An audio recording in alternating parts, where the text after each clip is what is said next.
All right, here we go. Let's do it. Win streak. Let's do it. The Celtics were not satisfied with a 3-game win streak, so they came out tonight. Oh, you're going with And- that? I'm going with they're not ready to be an over 500 team. That's what I think. Not yet. No. Or compete thought at they this were. level in the East. Their record against good teams has to be pretty poor at this point. Well, they got They've- Milwaukee, who they've played well against. Philly, it felt like I actually thought they were going to win this game because they won that first Philly game. The second one, they didn't have Horford or Rob, and they had to play Ennis 40 minutes there, and they barely lost. And then tonight, you just get smoked. Yep. Yeah, but one thing I've learned this year is that before any game, I'm not giving the Celtics the benefit of the doubt of winning any game. Like, honestly. Even with the Well, way you they know started, what? You got we 5 were straight talking- points from Horford, 8-2 run, and literally that was it. Philly called a timeout and completely turned the game around, and it never went back to being remotely close again. That 30-6 run, right, John, to begin the 28 game. oh, well, yeah. That's the game right there. I need a copy of the essentially, Sixers broadcast here. And They were bike watching Tatum. oh, were they? Were they really? I guess they're. Anybody want to Mike- send me a clip of that? Any of those play-by-play guys talking about it? The What rest Norman of the- mentioned it league again do, tonight too. the rest What of the if league Philly is thinks catching they do? on. Yeah. We might They have to know. ask it at some point, John. Just think about it. If Simmons was playing all year and him and Embiid are an imperfect match, forget the offseason stuff. Let's just pretend he just played. And Simmons decided not to sit on the bench all year and just rode the bike. It would be a national story. People would be killing him. They'd be like, these guys don't get along. Simmons doesn't want to be here, But forget the bike. Honestly, like I tweeted in the first half, I know, Josue, you saw it. Like Tatum should have stayed on the bike. I wanted to get a screenshot of you doing your best Tatum impression from a couple shows ago. Guys, I don't even know what to do here. There's one thing where, like, let's say they came out and played one of those games and shots aren't falling, but they're playing hard, or they're close, but Philly's just a little more talented and they lose the game or whatever it is. This was a 0-fight game. This was an absolute mail it in as soon as the first 2 possessions were Jaylen Brown turnovers, and then falling asleep on a backdoor cut. Yeah. They weren't even in the building tonight. This was unbelievable. It was unbelievable. Right. And like I said, I gave them the benefit of the doubt coming in where Josue didn't, just because of the numbers recently. You look at where they're at in terms of the last 15 games, even the season as a whole being a top 5 defense now. There's numbers with this team that pointed towards them being better than they've played so far. The only problem is those key stretches are definitive of who they are, John. It's not a blip on the radar. They do this again and That's again the where thing. they just completely Agree. unwind. And when they do that, they're one of the worst teams in the league over those stretches. The fourth quarter is where it's usually at, but tonight it was the first quarter. And I'd imagine if you look at that first quarter number, they'd be a minus whatever net rating, something absurd that puts them 30th in the league. And that hasn't been a problem for them recently, but it pops up again. Just a horrid start. That's what's strange, Bobby. We talk about it too. It's everyone, the defenders. I just don't understand. Like, people who defend the Celtics, after losses like this are always like, well, if they didn't shoot so poorly from 3, or if they didn't give up that one run in the second, like, just cut out the turnovers. Like, it's like that stuff is happening to them. It's like they don't have control over it. Like, that's what they're doing because that's the type of basketball players they are. Like, that run isn't like, oops, it happened, like you slipped on the sidewalk because there was a patch of ice you didn't see. They played like ass and then never recovered from it. If it's a game of runs, you got to get your runs back. Like you have to understand too, like, it's not like, oh, we played them even except for that run. If you didn't have that run, Philly gave as much effort as they needed to give. You still would have lost, yeah. The other team, when they're up big, doesn't keep playing at that level. They give enough effort to maintain that lead. That's about all you need to do if you're Philly. Just make sure you're keeping them at arm's length all game. This idea that like, oh, this little run is the only thing that cost them is insane to me. Same thing. It's like, like I said, with the bad shooting nights or the high turnover nights, these are things that they're doing. The fourth quarter collapses. These are things that they're doing or teams are doing to them over and over and over again. It's not just happening by accident and like, oh, if you cut that out, they'll be fine. That's just who they are. Yeah. Harris, Thibault, sure, John. Embiid. Yeah. You lost by double digits to those guys, and you made up some ground against Drummond, Niang, Korkmaz a little bit, and Maxey in those bench units. So you made some headway against their bench, and you probably should have made even more. Well, I mean, right before they ended up waving the white flag they actually got about as close as they did all game. So they wave it at the 9-minute mark. Josue, what would you have done to start the second half? You're talking about the second half? Why not? Again, we talk about this is where I don't understand with Ime. Okay, you'll call out people in the press. You talk about accountability and things that you want to see, and then your two stars go out there and act like they don't want to be there. They don't want to be on the court for the first half, and then you run the same lineup back out there in the third quarter. And Schroeder was awful too. Al was invisible. I don't remember a thing he did. Yeah, the first 5 points. He had the first, the first 5 points. Yeah, that's it. Then I don't remember a thing he did after that. And that's it. Agreed. And then you run those same guys out there. Why? Yeah, that's interesting, John, because I think that 5-0 Al Horford run was honestly the only reason, I think. I think if Al was completely, well, he was after that out of sync in terms of being in the offense and the way they started it off, because Philly wanted him to take those shots. Philly wanted him to take that three. And then he does, and he makes them, go make adjustments and making sure they just get an open look again. But at that point, it didn't even matter anymore. But yeah, to answer your question, I think that's the only reason, because they thought that maybe they could start off the same way, but then make the right adjustments. But obviously, you have to make some sort of changes, though, in terms of like trying to get the offense going. I mean, Peyton Pritchard, I thought was the silver lining of that first half, and I was surprised that he didn't, check him back into the game right away, especially when Schroeder was just sort of doing whatever the heck he was on his own.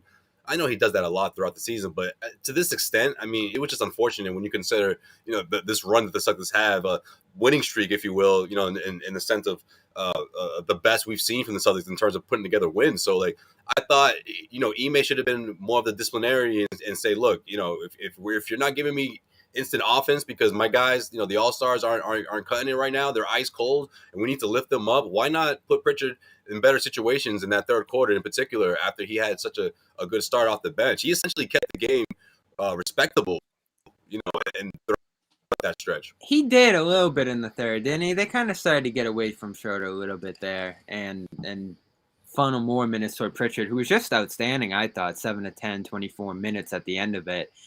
Played most of that fourth quarter, so that's probably where he made up most of that ground. But they were a little late there, Josue. You saw Schroeder didn't have it early, especially after the foul he committed. I mean, after that, you kind of wrap that up. I mean, that was just a horrible foul he committed on Thibault running the other way there after a turnover, of course. I didn't think Richardson's was a flagrant. That seemed like more of a basketball play to me, but whatever. You give up 5 points on the Richardson one. You give up 7, I think, in that Schroeder sequence there.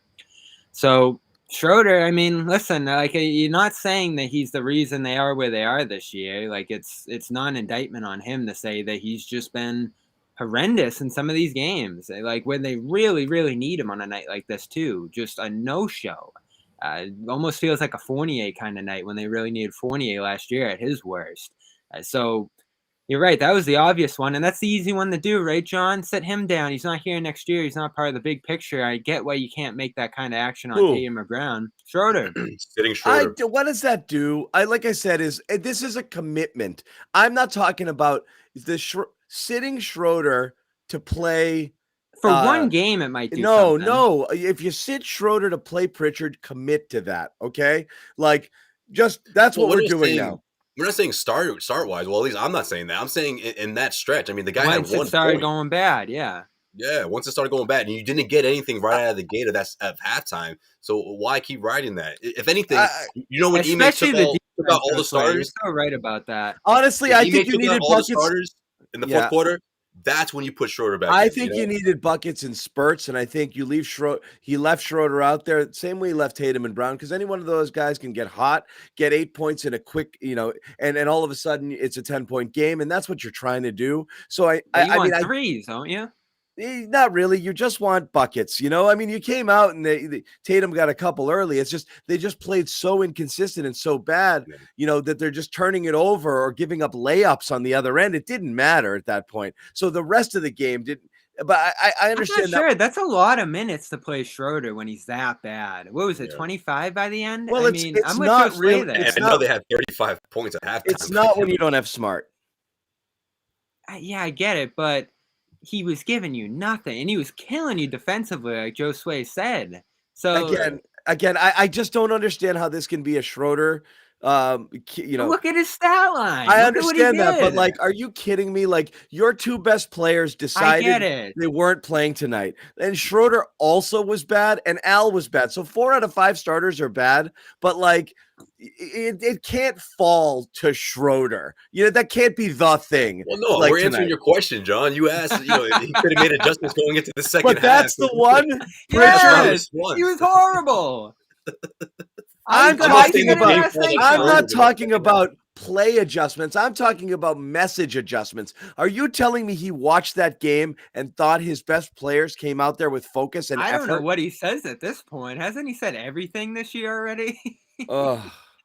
I mean, I was actually thinking that too. I went upstairs and like I said, I would have no problem if I thought Pritchard was anything more than like he was good in this game.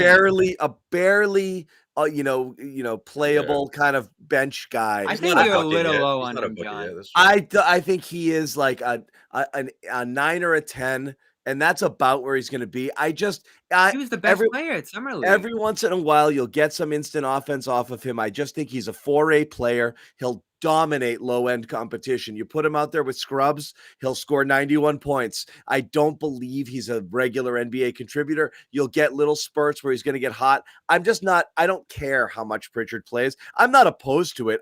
he's not an answer for me. It's a developmental thing for me. If you decide we're done playing veterans, we're going to go no more Richardson, no more Schroeder. I'm going to limit Al's minutes. We're going to go with kids, and that's just how it's going to go. If you get there, I'm fine with it because it'll be fun to watch. But Schroeder's not an answer to me. Like, I don't think the team is missing anything by not playing Schroeder. It's not about the answer, John. It's more of a hit this button when there's an emergency. Or I mean, like that's the biggest reason why he checked in. I don't mind it.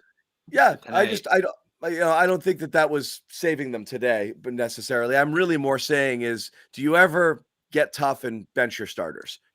When you do it with 9 minutes left. No, I know what you're saying. You want to see one of the Jays get benched. That's what you want. I would like to see them come out of the second half and say, we're going with the bench unit. Like, I'm that mad. I'd love to see it one time.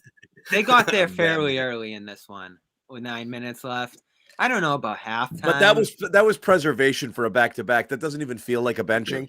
It was clear what he did. He played them the whole third quarter. You get to the fourth. They started them. They played 3-4 minutes. You had Tatum had the turnover. Jaylen Brown had the offensive foul. 17 points. They're like, forget it. That's it. Yeah, they got it to 12. You would have had a pound. What's it called? When Tatum's all whiny or whatever. If you bench him to start the second half, forget it. Like, I feel like he would be checked out mentally. It would have been maybe worse, but I don't know. I didn't think they were at that point to start the half without one of those guys. Yeah, Tatum had an okay start at a half. He was the guy to go to in the spot because if you were going to do that to either of them, because Brown actually pushed a little run. He ruined it with the turnover in the third quarter there, later in the third quarter, that just essentially, that was their best little stretch all game where he had the free throws, the three, and then the layup there. And then he just threw away that awful pass. I know John mentioned late in the third there. Jaylen Brown, no joke tonight. He was good in the third. This was like year one, month one handle. I don't know what happened to him. He has completely forgotten how to dribble.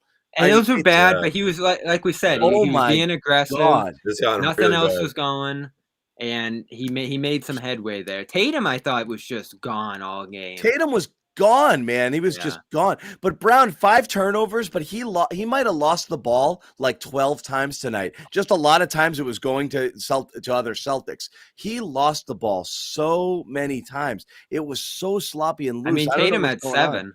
Right, but I'm saying like Brown had 5, but Brown actually lost the ball like 5 or 6 more times. It just ended up not in Philly's hands. John's like, but it was uglier. It just kept slipping off his handle. Tatum, it's funny, him and Tatum looked disengaged. Brown was sloppy. But Brown was late on closeouts. He fell asleep on that back door. I mean, they were so out of it, man. Why? He had to go to his own. Yeah. I don't know. I just don't know. I don't know. Is it just stale for these guys? Like this game really frustrates me. If we want to keep going on, like, could you have saved this? Could you have adjusted something? The Sixers weren't that good tonight, were they? It was uncomfortable, Bobby. Embiid was good. Embiid was good. He wasn't great. He should have had the 30-point streak easy in this one. He didn't. And then everyone else on that team just sort of took advantage of your turnovers. So they did. This game was there for the taking. It really was. You could have made a comeback pushing this one easily. You were right in that 15 range the whole second half, weren't you? And no one really slammed the door shut on you. But at the same time, Bobby, and their bench stinks. I just think their spirit wasn't there. I felt it wasn't. that, you know? Yeah, it wasn't. They never made a run. People can say what they want about Ime. Maybe he was a minute, you know, maybe he took his stars out maybe a minute too quickly or whatever. But at the end of the day, did they have enough emotionally to make that comeback? You know, the way we've seen them in the past, you could sort of sense it a bit in that third quarter, or at least to start the fourth quarter when on nights like that. But I didn't get that sense at all in this one. And again, what they really accomplished to start this week, they went to overtime against a Pacers team that started Dwayne Washington and Kiefer Sykes. You beat a Knicks team that didn't have Kemba Fournier or Noel in that game. And then you blew out the Pacers on Wednesday. That was a solid win, but it was just one. And then you completely flipped that effort in this one. So we are where we are with this team still. I'm still where I was last Thursday out of New York. This group is broken to me. Something deep is just not right here. And they don't have a ton of flexibility. And you know what? Like a game like this where you have such a brutal stretch in the first quarter. I said this last Thursday, John, New York. Does like a personnel addition or even kind of like a consolidation move fix this when you just have these lapses where you can't stop a spiral or you take such bad shots and you don't run your offense? Like that's from the core of this team on a night like this, right? So you can add the shooters, you can add the wing defenders, you can do this and that, but does the core of the team really change all that much? That's what I'm worried about here. And then, you know, you were missing Smart in this one, that matters, but that first quarter, the way in which you came out in this one just resembles so many of their worst moments this year, and it's been such a consistent trend for this group. Let's bring in Bobby. Let's bring in Sherrod here. Sherrod, you hear us okay? We don't got you. We cannot hear you right now. So, Bobby, I mean, just to answer what you just talked about. Check the mic 1 second. Josue, go ahead. Sorry. If we're talking about pieces from that aren't on the team, I think if you bring in a couple of bench guys, that could fit in with the culture and enhance it. You know, sometimes that does make a difference. You know, because the guys who are still around will look and say, "Whoa, you know, I'm still here. You know, I'll buy in now." I mean, I think that could happen. I mean, are they gonna? They have to try it for sure.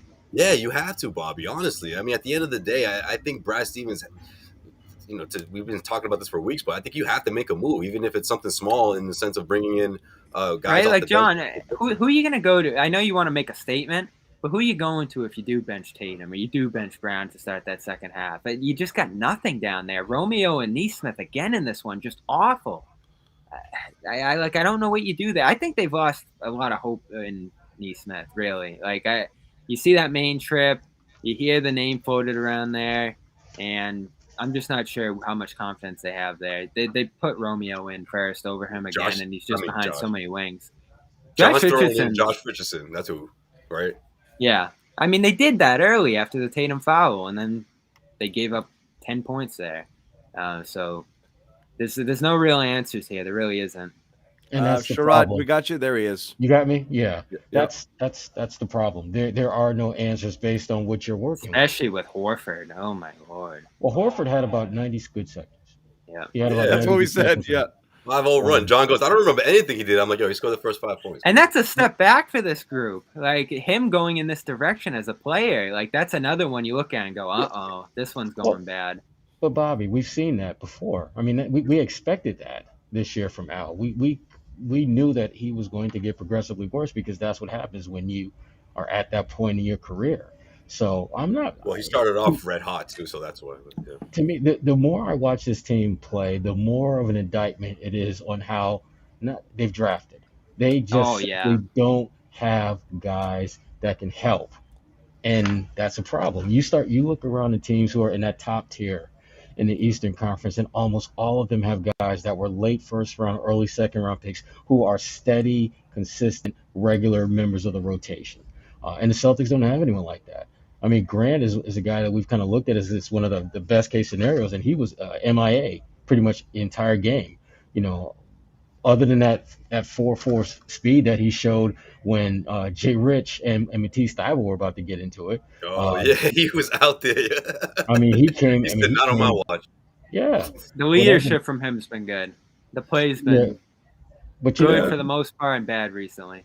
He's giving you the kind of leadership that you would get from a guy who's at the end of his career, not a guy who's on the come up. Yeah. And that's a problem. Problem. I thought he sounded good at shoot-around today, too. I got a question, Sherrod, because we started, of course, talking about Schroeder at the one-point game. Mm-hmm. You talk about the drafting, and it makes me think we're kicking around like, could Payton help? Does Payton have upside here? When I look back on this Schroeder stint with the team, if it is coming to an end here by the deadline, is it just wasted time? Like, is there something in Pritchard they could unlock that they haven't? Or do they just kind of look at it and say, I don't know about Pritchard. We need a Schroeder here, and that's why he's here. I think a lot of when you talk about unlocking, I think the key to unlocking Peyton Pritchard is Peyton Pritchard. Yeah. When he gets his opportunities to play like he did tonight, he needs to do what he did tonight, and that's make the most of it. Show them what you can do. Show them how you can actually be someone who can make plays, who can do some things, who's not just a guy out there running back and forth or getting his ass kicked on defense. That's pretty much what he's done for large stretches of the season, and now, the last few games, he's looked a lot better. He's playing with the kind of confidence that we saw in Summer League. So now, if you're the Celtics, you really need I think you need to roll the dice and think that, well, if we give him a more consistent, steady role, he can be that player for us. He can give us maybe that energy off the bench. Because at this point, you really don't have anything to lose. You're not going anywhere with the plan that you're on now. So you might as well get the young guys out there playing more. That's fine. But like I said, that has to be... That has to be system wide. That's the point. Mm-hmm. Like Schroeder came in, and again, we have to remember here, we called this a disastrous offseason. Bobby, we had to put you through therapy sessions, to feel better about this team. The talent deficit from this team with Kemba and Fournier leaving, imperfect players, absolutely. But those guys were members of a 500 squad last year, and you lost them, and you did not replace their scoring ability or anything. You were bringing their shooting, so you brought in Richardson and Al, and your team and no draft pick, and your team was worse. And Schroeder saved the offseason. Miracle. Brad did it because he brought in what? A fringe, borderline, almost all-star caliber type of player, starter level, who's going to score, who's a lifetime average of 16, 17, 18 points a game. That was... And he's won you 4 or 5 games on his own this year. They are worse this year without Schroeder. If you want to tell me, he's going to have games where you're going to want to rip your eyes out. But so does Jalen, and so does Jason, and so does Smart, and so does Rob. So I just don't want to. Right. Your best players do it nightly. So again, if you want to philosophically say it's a lost season, then I don't want to see Al out to do what? Why? I don't want to see Why Al. Why is it be I don't everybody? Want to see Richardson. I don't want to see Schroeder. It's the halfway mark, John. You can't say it's what I'm saying is not all or nothing. Pritchard's not going to save you. So he's not the savior. If you want to commit to the kids to develop them, commit to all of them and give up on the rest of the season. Yeah, but John, this is when because you're trying to see what you have in them. Are you telling me? Are you telling me Schroeder is in Yeah, the Schroeder way gave of you 1 Pritchard point. becoming Yes, an he all-star? is. Oh my no, God. not in the way of him becoming an all-star, but Pritchard's a Yeah, I was much gonna better say, player. yeah. Pritchard's a Bobby, much come better on. player than Romeo Neesmith. You've and got Grant. just commit to it institutionally and say it's a Why? loss because that's the reason to do it. Here's the You're thing breaking that Bobby's heart right now. Man. No, because then, okay, honestly, I'll go around the horn. You think this team is better if you took Schroeder's minutes No, away and I gave don't them to think so. Pritchard? But there's a chance it fits better. So you're either and trying that to he win gives or you the trying to shooting you develop. need. Well, when Decide you who say you want to fit, be.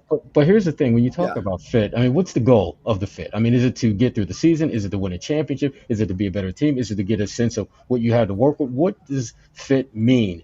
It's a little bit of everything there. You hope that he gives you some shooting you need. You hope that he gives you some facilitating and pace that you know need. what, These though, are all Bobby? things he does. Here's the thing, though, Bobby. We're in year 2, and the hope is still there, but we don't see. To me, he's symbolic. To me, he represents who this team is.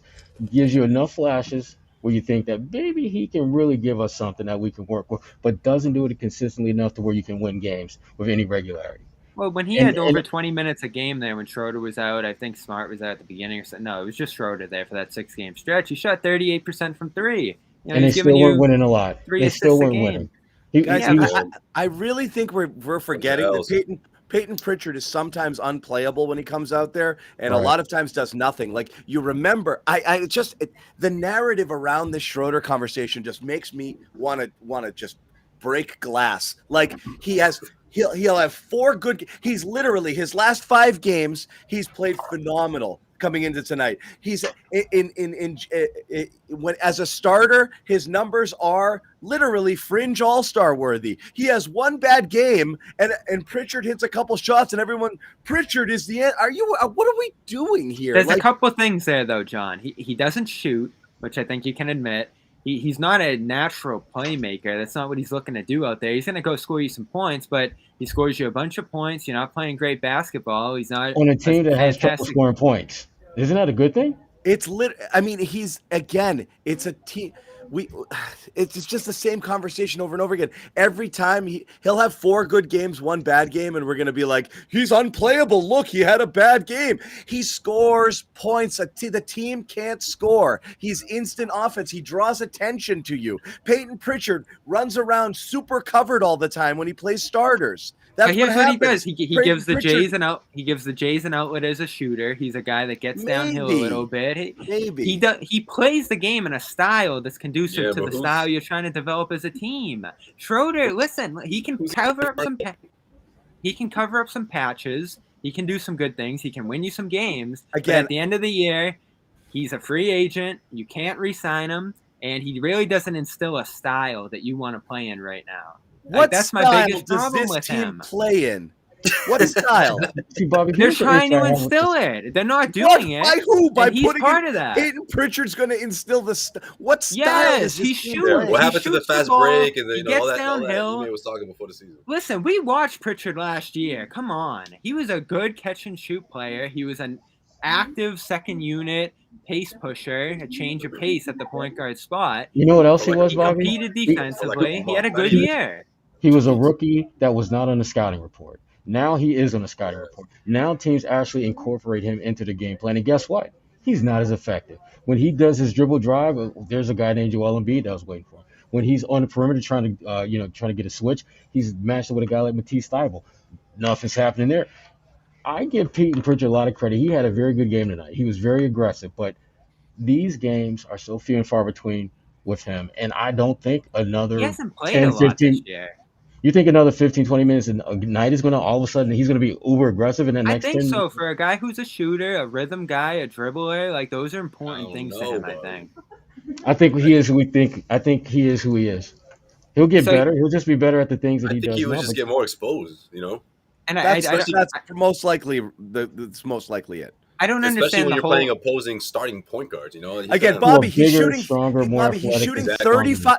Bobby, he's shooting 35% for the year. Like, I mean, seriously. You're shooting what, 31%? Because on this team, it feels like 42. That's why. Yeah. No, 35 period from everywhere. No, what's the team shooting? You think they're shooting 35 as a team? They're shooting like 42%. From three. We're talking about three-pointer with Pritchard. That's fine, but Bobby, again, They're he's 22nd in three-point shooting. Dennis Schroeder, dude, honestly, do 2-pointers not count? Dennis Schroeder makes layups when he blows by people left and right. Like, does that not matter? But he's not playing a style like What, we saw the other he's day. 17 points a game on like 50% field goals. That's an efficient score. He's doing it all alone. Pritchard's shooting 36% from three. Schroeder's shooting 34. What are we talking about? Well, he stops the bleeding too, Bobby. Schroeder. This 0.2% is the solution? He's doing it all. Pritchard is not going to do the thing Schroeder does at his worst. He's just not. He's not going to be dribbling around. He's not going to be going straight at the defense. He's not going to be blowing up plays by just. But you're eliminating the good things that he does, Bobby. You know. I know he does some good things. Listen, he covers up. He covers up a lot of patches on this team. 18 wins right now. This team would be 4. If Pritchard played every Schroeder minute this year, this team would be 5 wins worse. Yeah, 5 games worse. Mean, seriously. You get the benefit of having Pritchard out there. Again, I'm fine. I'd rather. But why is it going to be everything? Horford's playing well defensively for you. He's part of a top 5 unit out there. Richardson's giving you a lot of things that you need right now. So Horford good. Schroeder bad. Pritchardson the answer. That's the conclusion. For the style you're trying to instill on this team. Oh, come on. We're talking about ball movement. We're talking about running an offense. We're talking about playing good defense. These are the 3 things that Ime's trying to accomplish here, and Schroeder just doesn't do those things. And Horford's doing those things. Richardson's doing those things. Those are all very active players for you right now. I don't know. I'm not quite ready to go down that road because again, you're not sending the right message in the sense that okay, he doesn't always abide by the system, and he does kind of go rogue at times, but you need that. I love it. That production, that offensive production that you get out of him, like that. Something had that last year. Like that's why Schroeder is ideal coming off your bench. That's why he's an ideal reserve, not a starter, because he gives you a change of pace. Right. He's a change of pace guard. He's been doing these things all year. Too, He's been doing these things all year, and your team's where it's at. And to speak to the bench thing, what's he shooting? 35% off the bench? I mean, that hasn't been a good role for him this year. Okay, so move Schroeder to the bench where he's worse. And he's been doing these things all year, despite the fact that his last 5 games, he was scoring 18 points a game and shooting 44% from 3 and only turning the ball over 1.5 times, which is 1 less than his average. So he's doing it all year, except for the 5 games that we forgot about leading into this one. What are we doing here? I mean, how selective is your memory that you've erased the last 5 games? I mean, he had 1 good game against Indiana. The numbers in the last there was an article today in the Globe, which was perplexing to me, talking about the inconsistencies of Schroeder, and every other stanza was a series of stats that are favorable. But yet the narrative woven through the whole thing was, but he's so maddeningly inconsistent. It's crazy. 4 on, 1 off is not inconsistent. Okay, Jason Tatum and Jaylen Brown have been way more inconsistent this year than Dennis Schroeder. I don't know how he's the target. It's so weird to me. I mean, since that 31 against Portland, it's 39% from the field, and this isn't including you tonight, got two stars have a 1-to-1 assist to turnover ratio, and Tatum's shooting friggin' 39% for the year. I don't know how that equates to. I mean, they're massive to what you're doing here. Like they're the centerpieces of this. Yeah, team. They're massive parts of this losing team right now. So I mean, you can get rid of Schroeder now, and you're going go somewhere else. But yeah, I mean, hanging blame on Schroeder and saying it's not hanging blame on him. And it's just what he's Pritchard done. in is going to solve problems. Is not. I don't think that's right, Bobby. It's not going to solve problems. It might not. But right now, what you're doing with Schroeder isn't accomplishing anything. And he's had a good year. He's saved accomplishing anything. Nothing. So what are we going to do here? Just change nothing and just keep rolling this team right through the playoffs and make no moves?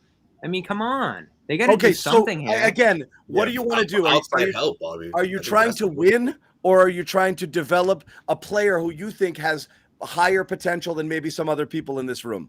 I like Pritchard. I always have. Clearly. Yeah, but is that a move that you think that's in line with the Celtics still going for it, or do you think that's a move that? I'm not where John is. I think you can still play Horford. I think you can still play Richardson, and you can get rid of Schroeder, and you can play Pritchard. Oh man. And what's that going to do, Bobby? Shake You're going to it be a up. better team? I don't know if you're going to be a better team, but I So know what's you're not the a good point? team right It'll now. develop. Shake it up Trying just for the something, sake of John. shit. You, Okay. you That's don't what- have shooting. You don't have ball movement. So play a guy who moves the ball and shoots. He might I'm be a not as worse convinced as player. you. I'm not as convinced as you are, Bobby, in that whole Peyton's a ball mover. I don't think he I mean, moves the how do you ball. look to you Really. tonight? Yeah. Didn't he look pretty good out there? I'm actually surprised. Yeah, we're but still Bobby, on. this was one game, and let's be honest and keep it real. This is not the norm for him, and you know that. You know that. I This haven't is seen not him a a lot typical this game. year. Well, because he hasn't been good there's a enough reason to why. play. Right. I mean, that's the point. I mean, Because part if of he it's did that, but this consistently, then he would be out there more. That's what this is about. If he You know, I played can like this, hear. I'm not talking about the shot making. I'm talking about just the distribution, the getting other guys involved. If he did that consistently, he would play more, but he doesn't. And I don't think playing him more minutes is going to necessarily facilitate that. That's all I'm saying. Yeah, I think again, I can hear. I think I can literally hear Jimmy Toscano screaming, "Oh my god!" Like, oh, this would be a tough battle if he was in there against me too. Pretty sure. it's so funny where like in a team that has its two best players have a difficult time making their teammates better, and that's something they acknowledge and they're working on it. Okay, they have that problem. You have an ill-fitting starting point guard in Marcus Smart, an aging big man in Al Horford, but without any backing statistically, people will just say Schroeder's a bad fit. Everything is a bad fit, guys. It's all a bad fit. Okay, nothing fits. Nothing fits. So if you want to isolate any one of them at any point in time, you could say they might be better with a different person than this in this spot, because all the pieces together don't fit. Removing Schroeder from the equation because he dribbles a lot sometimes is not going to fix this team. What he's doing is he's covering for a lot of other issues they have. He can't do. And I agree with that. He can't do the thing people want him to do. So instead, he scores in bunches when a team that has a really stagnant offense can't do it. And that's it. That's what he does. Okay. But like the idea that like that's the thing, pull that guy out, and all of a sudden you'll be able to breathe again. And the person you're replacing with is Pritchard. I think you're in for a rude awakening if that's what. No, you probably are on many nights, especially yeah. for a guy in year two who's smaller and has some defense. But I'm for the development. I've got no problem. I'm saying sell it, sell them all, and then you have no choice but to play other people. I'm fine with that. As long, but stuck. Where's your hope level for Romeo and Neesmith? Very low, very low, very low. But again, that's my point. I'm higher on Pritchard than I am rather see it. I'd rather but he's see not it like than not. Yeah, way above those guys. Like it's like a little bit maybe.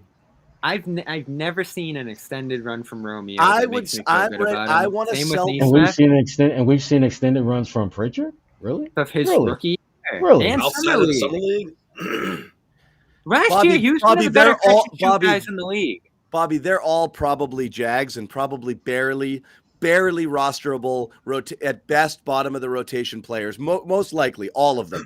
But that being said, I'm for rolling the dice on all of them and letting them play. The idea that it's a fix, though, I think is just it's not. I don't think you have the right of it there. Listen, I'm willing to go for two. I'm willing to go for two if someone gives you something for Richardson there. Now his salary might be valuable later in some sort of deal. Trade them absolutely. There's no if you can get assets, you trade because you're not going anywhere. Oh, definitely. I mean, you're not gonna for Schroeder, but there's obvious reasons to do it anyway. Richardson, I don't know if alone he gets you much. I mean, he's just not a guy that I think anyone's gonna blow you away for buyout reasons, for just the level of push we see teams make to get certain guys. They don't go hard for a guy like Josh Richardson, so that's probably why he ends up staying here. And he's probably good enough in a bigger deal with that salary to. Be valuable going forward. This is small, but these are small potatoes problems on this team. You're not winning with either the fit of players that you have or when your superstars don't show up like this tonight. So, Sherrod, I'll ask you, what happened? Like, what was you're there at the game. What's the energy level? Like, what are you seeing in these guys? I mean, it felt disengaged.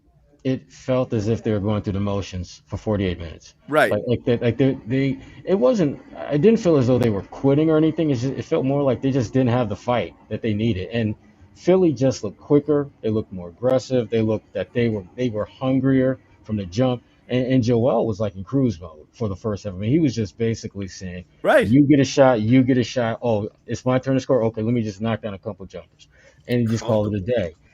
It was if you're going to beat teams like Philadelphia who are better than you on paper, you have to bring effort. You have to bring more effort, and they just didn't do it.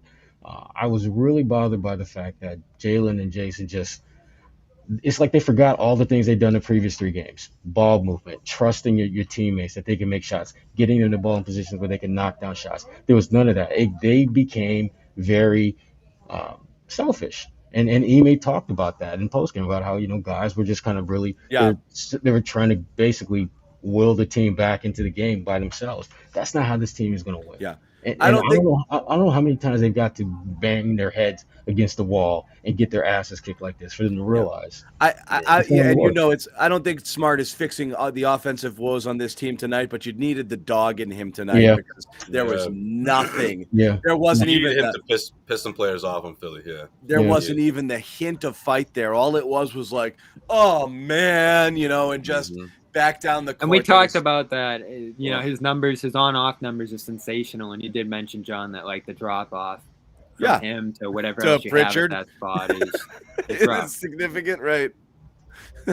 I mean, and again, I'm not saying Smart solves every problem. Just tonight, you just needed somebody to get He's an pissed off. organizer. He's an And organizer. it's not even and he's that. I intense. just needed him to get in somebody's face. He's Yeah. like, nah, man, I just want him to fight somebody. I just That's wanted it. him to fight somebody. You needed you needed a Rambus moment tonight. Like you can't get punked like that and have no fight whatsoever and have your Especially two best players sleepwalking. Like somebody needed to grab them and shake them, or getting somebody in Philly's face or something tonight.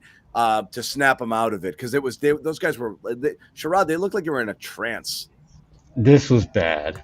I mean, really, really, really bad. This was like exhibition season bad. The way they were just kind of going through the motions. You can't play this deep into the season and have your 2 best players in that comatose mode the way they were tonight. This was embarrassing. This It's was crazy against a team that's like a bitter rival, a division rival. There's supposed to be some history and animosity here, and you show up in Philly and you literally and you played like I them said, well. Jaylen Brown, first 2 possessions, turnovers, loses a guy on a back door. It's like he didn't even know the game started. It was unbelievable. And then Tatum's just, as soon as he realized it was going to be a little hard because, Tybal is tough and there's some good defenders there and they're long and Philly's aggressive and it was, rough sailing. He's like, I'm just going to jack threes. And that's just what they did. It was this was like the second game of a back-to-back sort of game when they're like, we're going to take it easy. And if shots fall, we'll stay in it. And if not, I give up. And they gave up. And Sherrod, Yeah. that 30-6 run. Like, what are you seeing up close? Like when those typically in the fourth. You know what? In the When they first this time though. When they opened the game with a 10-4 run, I'm sitting next to Bontemps from ESPN, and I got Jay King on my left, and they were just like, great start. And I'm like, no, this is a horrible start. And they were like, what do you mean? This Celtics team has very few bullets in a clip. They emptied them in the first 90 seconds. Well, you knew. I mean, and they will tell you, I said this is a bad thing. This is how this team is. They have to figure out that they are a grinded out team. They are not good enough to just simply handle teams, beat them from beginning, and they don't shoot well enough. They don't defend well enough. They don't have enough toughness. They don't have enough depth. They need to make it more of a grinded out game, not a, shoot them out at the Wild West type of game, which they tried to at the start, and it never works for them. Never. And John, it is the lapses, like those key lapses. And what is it? Is it just the mental toughness? Like, I actually like that line from Ime in New York because I think that's all I can think of. When things go against them, a little run, it just gets worse and worse and worse, and they can't stop it. Doesn't matter if they call a timeout. Doesn't matter if they draw something up. And Ime doesn't want to do that, as he said in New York. He wants them to be able to play and respond to this freely. But they just can't do it. No one out there can do it. And maybe Smart can help. They play with no consistent urgency. They don't value possessions. They don't value, like whatever system or whatever flow they're trying to play with. They don't respect the process. It's whatever it is. It's just, Is it too hard for them? No, sometimes they just think it's okay to just kind of half-ass it or to freestyle it. Because it is hard, right, to run good offense. It's hard. It's constant focus. It's hard to play good defense, switching, constantly on your assignment, knowing what you're supposed to be doing, helping each other out, pressuring the ball, closing out. All of those things obviously take effort. And then beyond that is I do think sometimes these guys as stars just I just want one of those nights where it's falling and it feels easy, and when it's not, you got to grind the whole time. But even when they do for some possessions, they lapse back into the other thing and they're like, let's see if it's friggin' falling from deep, chuck. And that is a good point on the defense too. I remember asking Ime earlier in the year, is the level of defensive or offensive load on the Jays hurting their defense? And he's like, no, we got to play both sides of the ball. And I wonder if how much he drills defense does make it harder on them to run offense at the level that they need to, or make it easy, or whatever they got to do to start feeling good, right? Because this group doesn't feel good. But Bobby, I can't buy that notion, because remember, this team has been a top 10 defensive team ever since those guys have been here. So it's not like they're not used to playing at a high level defensively. So I can't imagine that he's doing anything that's radically different than what they've been doing in the past defensively. There are some subtle nuances that he's implementing that are different for sure. But at the end of the day, defense is effort, and they're not bringing enough effort. At all. And I don't think it's because they're just spending more time focused on offense. I think they're just not getting it done. Yeah, I think it's that cut and dry. And you saw the contrast in Philly. I mean, obviously, they play much better than the Celtics, but you also saw the systemic approach. I just thought offensively they were literally looking for the mismatch, and they got it almost every single time throughout that run, throughout that 28-2 run. And the Celtics just didn't know how to punch back. They just didn't have, you saw Tatum and Brown try to force the issue, because I feel like they just didn't. They looked around and said, this is what we have to do, And even when someone like Pritchard came off the bench and gave you instant offense, they just went right back to it. Come on, guys, save the day for us. And obviously, neither one of them could get hot. And we'll talk about some moves, I'm sure. They got to probably do something here to consolidate and make the game a little bit easier for them. Because when it's as hard as it is, John, like for them to do everything that they're trying to do on the offensive end, making it harder by not giving them shooters, by not having much around them at all on that end to help. You play teams with length that play defense, that have a presence down low. That's going to be harder. There's no excuse. You gotta up it. That's good teams are harder to play against. Every team's not the Pacers. It's pathetic. But you're making it even harder on yourself by some of the units you put out there. You really are. But I mean, that's the thing is we're going to bang our heads against the wall. And, it's like I said, is asking the Celtics to do some things differently is like asking someone to be taller. They just can't do it. So it's not, they don't have the horses. This group of players can. This group of players doesn't have it. So the only thing that works, the only thing that's ever worked, which they'll do once or twice and then get away from, is the total buy-in, which is we're going to whip the ball around. We're going to work for good shots. We're going to move off the ball. We're going to play for one another. And when they do that, they have some chance. When they don't, they have no chance against. Here's my thing, I saw this tonight. I'm not sure how much Sherrod just So do it. You have to make. There are teams who have been successful in the history of sports. Several teams that the whole is greater than the sum of the parts. The Celtics are the opposite. It's less than the sum of the parts. So find a way to elevate the people around you. There are teams. I mean, Jesus, we live in New England. We've seen the Patriots send receivers into the defense and play and start at cornerback in Super Bowls. Okay, figure it out. You can play better. I'm so tired of this woe is me stuff. Yes, it's not a great roster. Figure it out. You've done it in spurts. Them try? Commit to it. Aren't we seeing them try the effort? And I do wonder how much. Not when you have games like this. Not the 3-game losing streak before. It was a 3-game win streak in the Pacers game. The one of those two was a disaster, and they got lucky in that one. So I mean, again, it's 1 on 1 off, 2 on 2 off, 1 on 2 off, all season long. You still see a seamless effort in that bad game though from Brown. who's made a big strides over the last month in that role. And listen, they're not going to become LeBron overnight, but we're still seeing those guys get better in that role in very challenging circumstances here. Listen, I see a play, and Sherrod, I agree with you. They didn't commit to this throughout the length of this game, but I see a play early where Schroeder and Tatum are in the two-man game on the right side there, and Schroeder just ends up taking the right corner three, and it's like that can't be the guy in that role doing that in that spot. Like, that is where I do actually start to look at Ime a little bit. And Ime even said at shoot around today, this is on me a little bit. There was a little bit of self-accountability. He did it in postgame as well. And we talked about that. Yeah, he fell after scored the in Indy postgame game too. The way they closed that overtime Indy game with Richardson and Grant out there, and listen, they're not perfect solutions. I even pushed back against the fact that that's a no-brainer move after the New York game, but it did help. And, that's why I look at Schroeder again. When you're trying to listen, John, you just talked for 10 minutes about how you want to see them commit to this, but they're not committing to a guy who can help them do that. And Schroeder, like that is just not a guy who's going to help them play the style that they want here. They might lose, but if they're playing the right style and they lose, don't you feel a little bit better coming out of those losses than you do tonight? No, I don't, because that means that we're doing exactly what we want to do and we're still getting our asses kicked. That's what that means. When you play your style and you're still not good enough.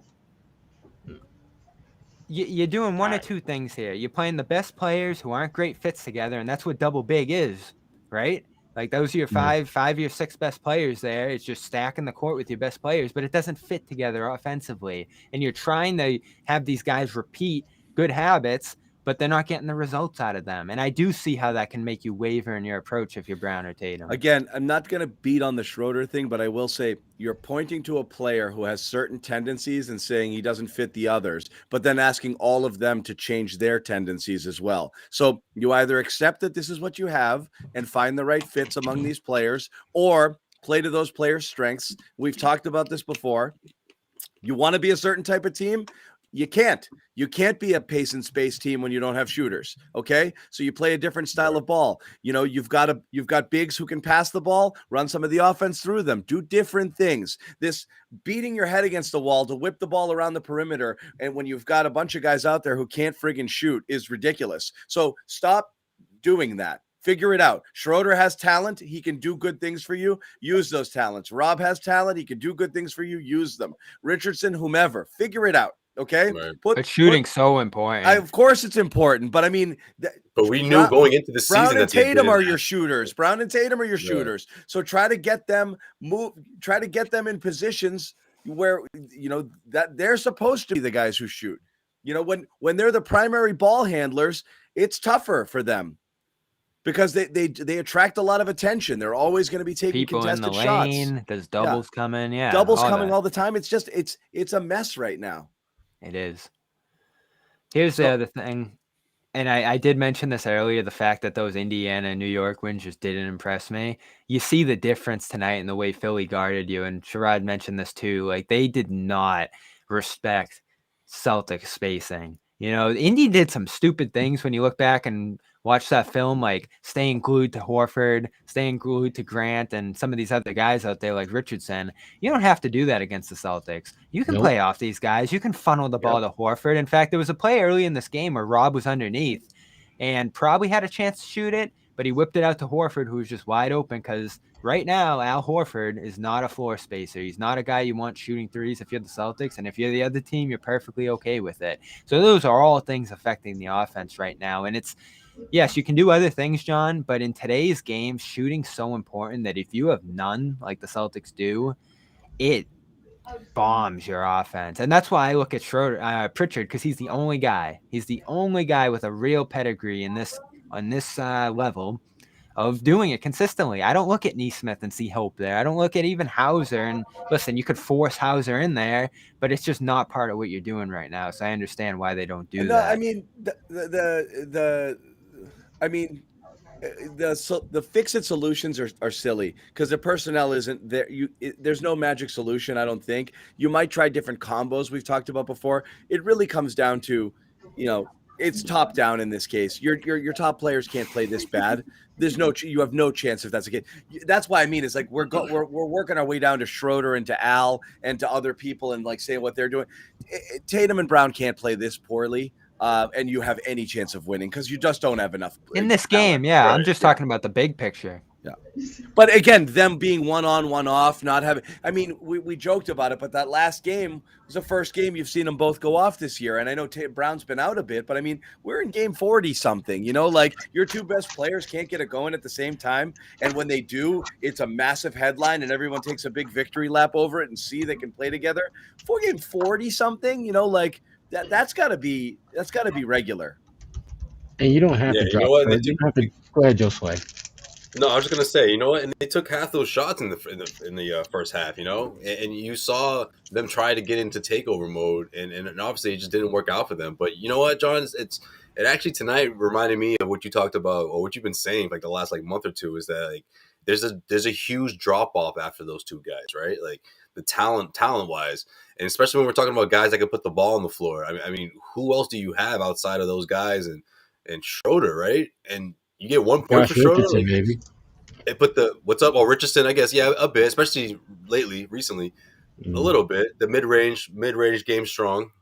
One of your better 3-point shooters as well. But if they're not giving you anything or not much, Richardson, you got a little bit out of him. It's just really difficult for them to win against a team like Philly, especially when they're so emotionally just unattached to the game. It seemed like in certain stretches, in the first half in particular. And there are a lot of fatal flaws with this roster, certainly. The fact that they can't seem to sustain even a single injury among and COVID case in this case for Smart and still be functional is really, really concerning. And that's roster construction, but it's also mentality and other guys being able to step in and fill those spots. Schroeder couldn't effectively step into Smart's role tonight. He's a different player. Some things he does are better. Other things he does are worse than Smart. But they asked him to go out there and be Smart tonight, and he bombed it. And you're going to miss Smart a lot here for this next stretch here. You really are. It's so funny. The entire last chat, 50% of the chat was about how Smart's the problem. And one game we are literally. I threw the Smart numbers at you last game. We have the memory of a goldfish as a collective group.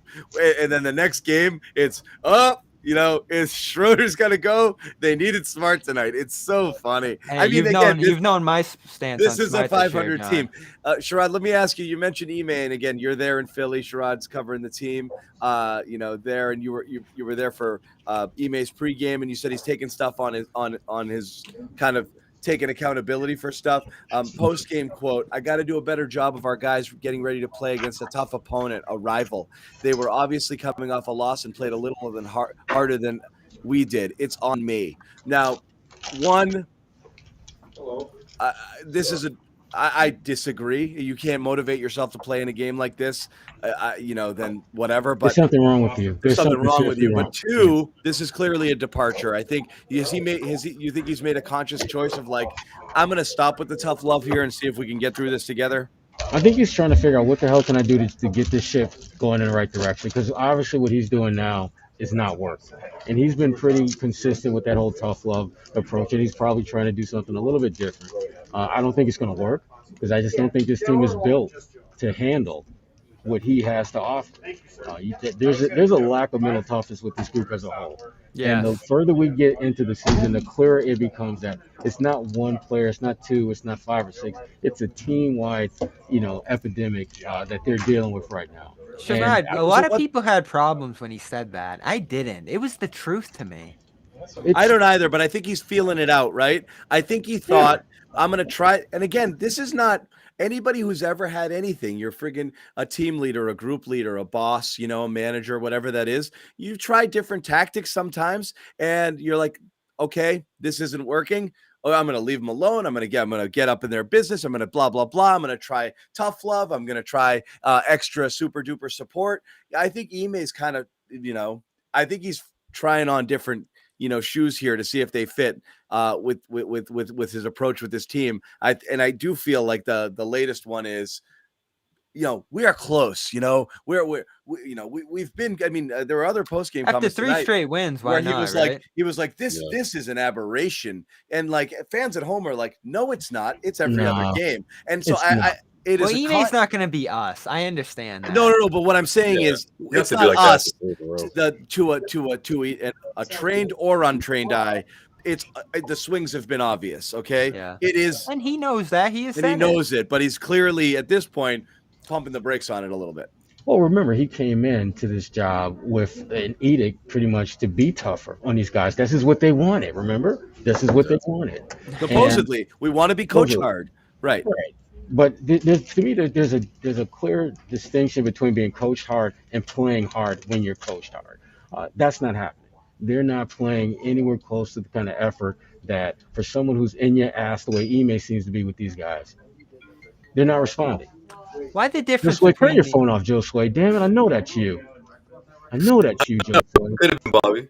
It is interesting. Bobby, he says with a smile on his face. It is interesting. It is interesting, John, though, that you're right. He's willing to unload on them in post-game pressers. He's willing to be really tough in those spots. And I'm sure he doesn't look at it as that tough. Like, he's a guy who has sort of an old school mentality on that sort of thing. But is there a big difference between that and what you mentioned, John? And I don't necessarily agree with it, but possibly sitting Tatum out of halftime, sitting Brown, whatever you want to do in that I don't spot. think he'll do that because I think he's decided I'm not going to embarrass these guys anymore. Is there a difference, though, between that and just blasting them post game? But he's also enabling them with this stuff, like, and that's he's in a. I think every night Ime goes home every single night, and yeah, I don't think he can sleep. I think he's like, I don't know what to try next. I think there are really subtle ways that he can make his point that they need to be more consistent. To me, the easiest way to do that is you tweak the way in which you sub them in and sub them out of the games. You cut their I back. agree with that. You don't cut them back to like 20 a game, but if they're playing 30-35, maybe you go 28-30 and give a few minutes to someone else. And then it becomes a question, why was so-and-so on the bench? Well, because he wasn't playing well enough. Yeah, scaling it back. They want to do that too, right? But they haven't been successfully doing that. See, I'm not convinced that they want to do it. I think they've talked about wanting to do it. Yeah. It's really not that damn hard.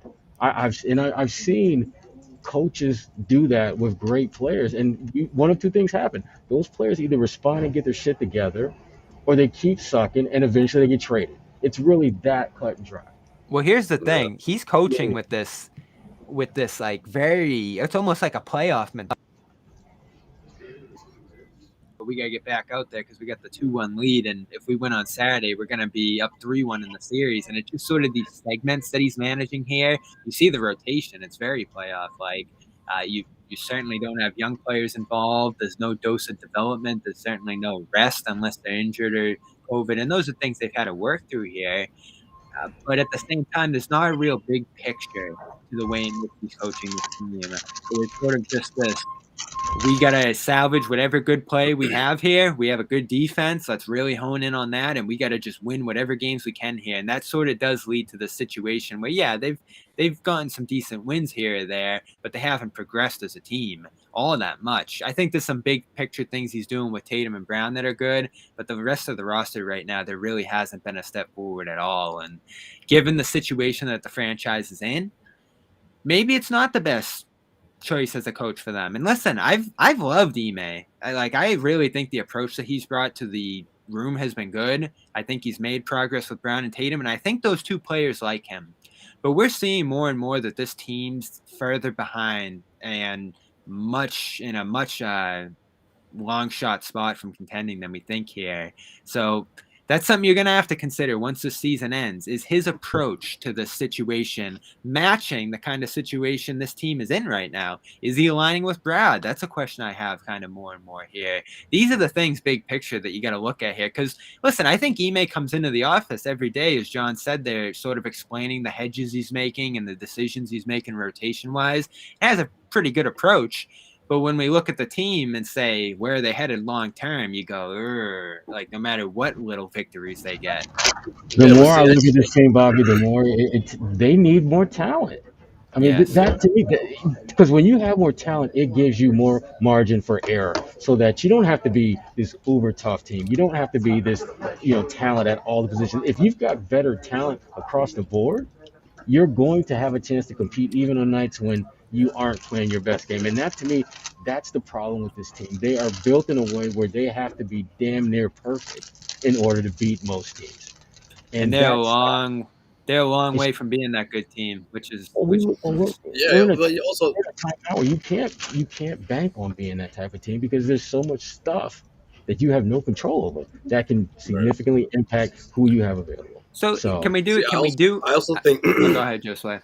No, I was just gonna say. I also think that Jason Tatum and Jaylen Brown are also finding out that, or they should be finding out soon, just how hard this is. You know, I think once they get that little taste of success, you know, i.e., 3-game winning streak, they go back to these habits because it's just what they know. It's gonna take a while. And Ime's been saying that from the very beginning. Like, this isn't going to just, change all overnight, or at least after a few months.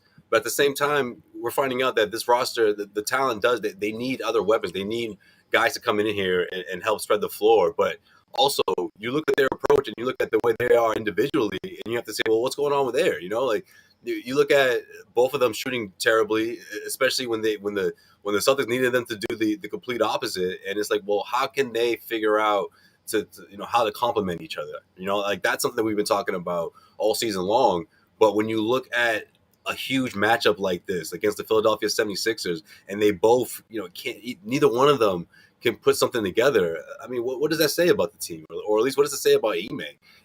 This thing is going to take longer, and you want them to continue to push to spread the ball and to stick with the program, but that's going to take longer than I think that we all thought that it would, honestly. So, and you talk about what Ime can do, and again, this is going to be, back to it. One job is to motivate the players to play, which, again, I just don't know that that's necessarily his job. I know he took the bullet, but like, those guys have to be out there on their own. This idea that, we spent all the last year with a lot of people saying Brad doesn't have these guys ready to play, and I thought that was nonsense too. I think they might have tuned him out. I think they might have needed a new person in their ear, but it obviously doesn't matter because at this point, you have enough sample size to say, I don't think it's the coach, guys. It's not the coach. I don't think it's not the in terms stars. of motivation. So if Ime wants to help, you are in close your eyes and start to throw darts and see if you hit something mode. So I know, Bobby, you said Pritchard. We have talked about Grant going away from double big. We have talked about flipping starting lineups and changing a couple of rotational things. That would be the first thing I would do to change, because if the players aren't going to change their behavior, Ime, instead of trying to find ways to reach them, should try to find something different to try. And he hasn't yet. Not anything real. It's still, when he has everybody healthy, he's doing the same stuff. Maybe he might play one guy a little more than another or change a closing unit from time to time, but he has not embraced an idea of a wholesale change to see if that unit works better. And again, we're talking about the whole being greater than the sum of the parts. So for the love of God, why not try to not do double big once and see if it happens? Just try it, and then see what the second unit looks like with Horford there. Split Schroeder and Smart, try to not play him at the same time. Just some of this stuff. You're limited in the amount of stuff you can do. They can try some things, but some things might help momentarily. Just try some. Just try some things. There's not a huge amount of flexibility on the roster to try a ton of things. I don't know if he's worried that he's coaching for his job or it's his first season and I can't just lose. Yeah. And so you play it super safe and you play your vets and you have a rotation of 7.5 guys and 8 guys. Is there any reason for Ime to think he has job security, John? Sherrod, better to answer that. I can't imagine Ime's worried about that at all. No, because remember, who's his boss? Brad Stevens. Come on. I feel your pain. So that's where they got to be on the same page. That's what he's saying, probably. Right. Brad's got to. If that conversation was ever even broached, I'm sure Ime would, if he didn't give him the side eye to his face, he'd give him the side eye as he walked out the door. I know he's not tripping with me, with this roster come on, stop. So let's talk about Brad, because we've talked about the Jays, we've talked about Ime. What is Brad going to do right now? That's the huge question if we're talking about changes here. He's got to do something. Nothing till the offseason. You can't just keep pedaling along here. Spoiler alert, all they're going to do is trade people. Spoiler alert, all they're going to do is trade people to get under the tax, and if anything, every single move that they make is going to be with money in mind. That's it. So this idea that people are like, Brad's got to do something, there's nothing coming that's going to make this team better this year. Probably not. Okay, nothing. Lateral move at best, but realistically, you're just getting out from some contracts. That's it. If there's going to be something big, it's in the offseason. And again, we talk about what big means. There's really only one big thing you can do, and nobody wants to talk about that. So if you're not doing that big thing, you're probably doing nothing, holding the line, plugging with a new set of affordable veterans, and seeing if you hit in the draft. Get used to nothing big happening. I love that you didn't say it, and we all know exactly what that I'm big not thing saying it because I don't want everyone to be like, John wants to break up the Jays. I don't. I want good I want good players here. But again, everyone just nothing is coming. There's no secret. There's no magic fix. There's no secret solution. And it's, as Sherrod said, it's anything they do now is a money thing. That's it. It's not a make the team better thing. So that'll be. It's not don't want it to happen. It's just like how sad would that be? You know, you got both of these guys on max deals. They're locked in. They're under 25 years old. Like I think that's what it is at the end of the day. Yeah, but what's wasting time, Bobby, at the end of the day? I mean, you can say that. I guess it's too late to say that in the sense of how you wanted to construct this roster from the offseason, from the jump. But at this point, I mean, it would be a disaster if no matter who you get in return. It would be a disaster if they split this. If they split. No, I'm not saying you do that. I don't want to do this conversation tonight because again, I know. My point is, I think it's more of that in the sense of. That we can do it tomorrow if you want. Work. It would be I'm just saying, to give up this quickly. They have to. This way, I think we sensibly all agree that Brown's not going anywhere. We really shouldn't even talk about it. One of these guys, but if you're talking about you've reached an end point where you've decided I get what you're saying. Like, that's the only way to improve this roster. It doesn't work anymore. That's the nuclear option. Anything light of that is small and unsatisfying. No one is going to be, they're going to be Schroeder-like moves, guys, and Richardson-like moves. Players like that. That's what's coming. That's it. But there's no quick fix solution here. There isn't, you know. You have to try something here, and what's going to be available is very interesting. Obviously, it takes two, and if there's nothing else, that's the point. It's not going to be for lack of effort. It's going to be for lack of having anything anybody wants to trade for. And that's what it always comes back to. What do you have that someone else wants? And when you look at this roster, come on, Bobby, you know. You don't have a ton, but if you get creative, less than a ton. You don't even have a little. You don't even have a little. All right, less than a ton. Listen, there's ways to stack up salaries here. There's ways to trade picks. But nobody wants those stacked salaries. That's the thing. You don't know necessarily, and if there isn't, then oh well. But they got to get creative here. And seeing the first one go by, I do understand why people were frustrated that they didn't try the Reddish thing. The price wasn't massive.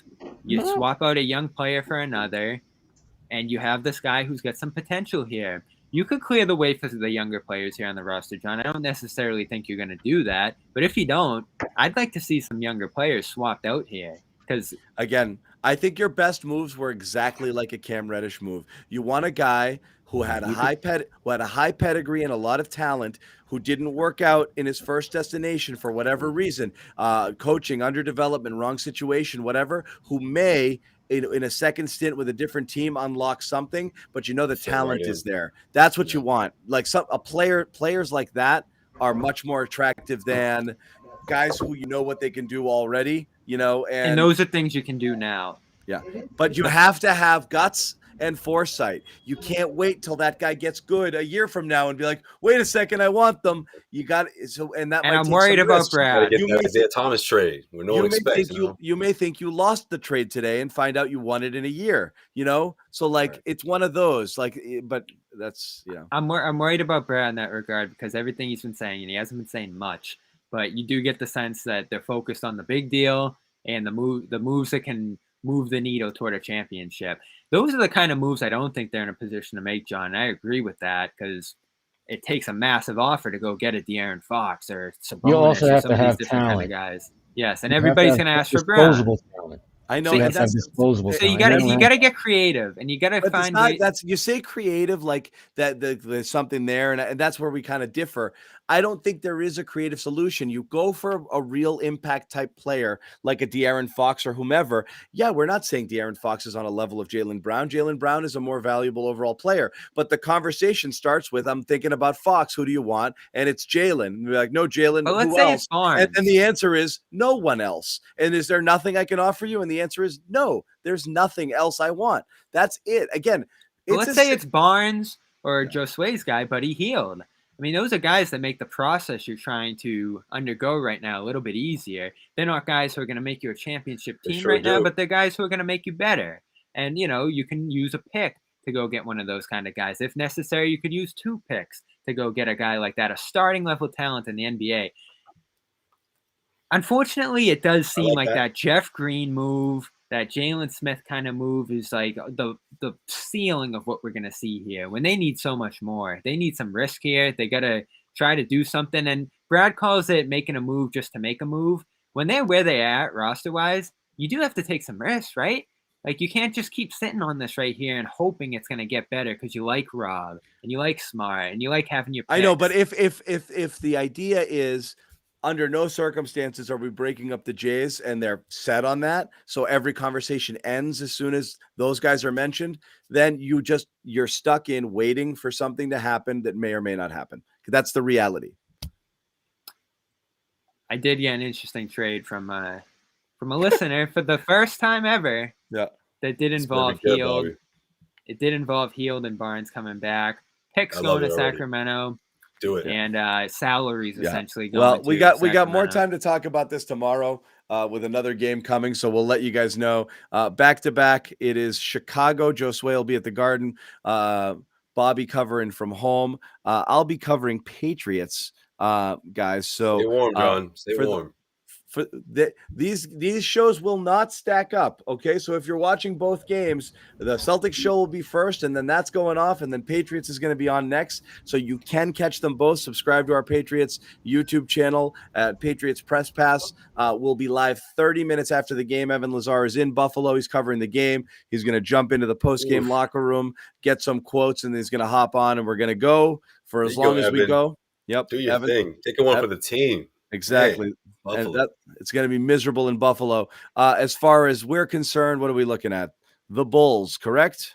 Yep. They're short-handed too, I believe. Missing Levine. Doesn't matter. Levine just got their butt whipped too by the Warriors. So yeah.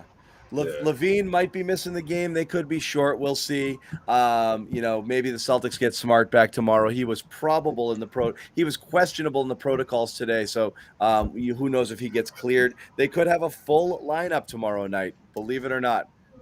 I'm not counting on it. It looks like Smart's going to kind of go through the full sequence here, but they do kind of have a weirder system with that now. Yeah, but we are going to wrap it. Sherrod's in Philly. He's got work to do, and then he's got to bust his ass home. Are you on one of those like late night trains? Not this time. No, not this time. Nah, he about to go get a cheesesteak and enjoy the night. Do you think, Sherrod? You deserve it. Yeah. Josue, just make sure you turn your phone off next time, Josue. Damn. My light just died. Come on, man. Everyone forgot about that. I'm not changing the bulb. We're gonna wrap it. Thanks you guys for joining tonight. It was an angry crowd. I like it. Even your computer wants you to stop. He's like, stop. Everybody wants you to stop. Yeah, I'm in the dark. I'm in the dark here. We're gonna wrap it up. Okay. Good night, all.